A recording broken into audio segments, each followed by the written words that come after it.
we were talking about like our first week, what people had to say. Well, the WNBA fined me. No! You got fined for episode 1? Dude, they fined me $1,500. I'm like, what? I'm like, this is just the beginning. I was like, you're kidding. is getting blasted over this. Seriously, our Adam Lee says, hey, how about we start a GoFundMe for Indiana Fever fines? I mean, seriously, F this league, unbelievable. Please sign a petition to change WNBA officiating. What happens when the league tries to break you?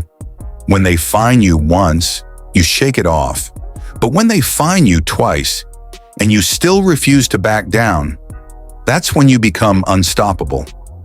This is the unbelievable story of Sophie Cunningham, the WNBA's newest villain, turned into its most unstoppable force. And the part the league never saw coming, they didn't just fail to silence her, they made her a millionaire. Let's rewind. Game night. Tensions high. Caitlin Clark taking cheap shots all season. Refs looking the other way. And then, Sophie sees it. Another hit, another shove. This time, she steps in. A shoulder meets her chest. She doesn't flinch. Instead, she strikes back. The crowd gasps. The refs blow the whistle. And 24 hours later, she gets the call. $400 fine. Now, for most players, that's the moment you lay low. Like, just give, and I think that's players across the league and like new fans across the country. Like, everyone's like, "What is going on with the refs?" And I'm like, I don't know. And you finding me $500 is not going to do shit. Fuck yeah, that was a bar. That's a shirt. Hot girls like to be fined. Finding me $500 won't do shit. That's sick. And then I'll get fined for that, and then I'll get fined for this, and then the fines continue. Yeah. Apologize, move on. But Sophie, she smiles because she knows the fans saw everything. Within hours, clips are everywhere. TikTok, X, Instagram, millions of views. Fans are calling her the enforcer. Hashtags flood in. Shanars stand with Sophie. People are literally saying, send me the bill, I'll pay it. But the league, they're not impressed. They think she crossed the line, and that's when they make their biggest mistake. Just weeks later, in another heated game, Sophie does it again, protects her teammate, sends a message, and this time, the WNBA drops the hammer. $1,500 fine, nearly 4 times the first one. The unspoken message?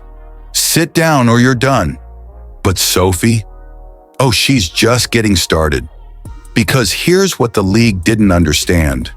Every fine, every punishment only made her bigger. The $400 fine brought her fans. The $1,500 fine brought her fortune.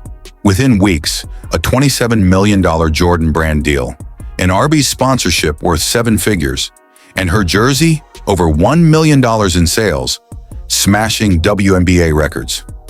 Narrator, passionate tone. Think about that. They tried to take her money, and she turned it into millions. If that's not the biggest backfire in WNBA history, I don't know what is. Would you have the guts to keep fighting after 2 fines? Drop your thoughts. I read them all. Now she's walking into arenas with the confidence of someone who knows. She can't be touched. The refs blow the whistle. She smirks. Opponents glare. She stares them down. Every shot, every steal, every win is a message to the league. You can fine me, but you'll never control me. And here's the part that stings the WNBA the most. Sophie's not just a star now.